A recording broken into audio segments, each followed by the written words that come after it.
Hello. இப்போ நம்ம எங்கே இருக்கோன்னா தொப்பூர் மேடுன்னு சொல்லுவாங்க, அங்கே இருக்கோம்.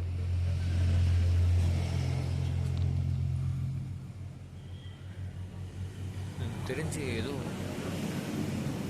ஆக்சிடெண்ட் ஆகிருக்குன்னு நினைக்கிறேங்க.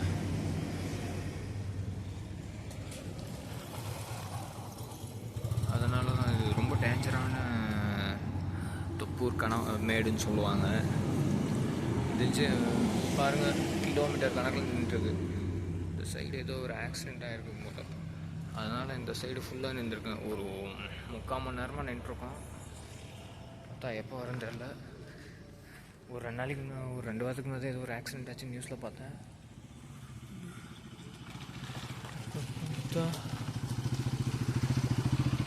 திடீர்னு ஓகே பாப்பா, ஓகே பை பை.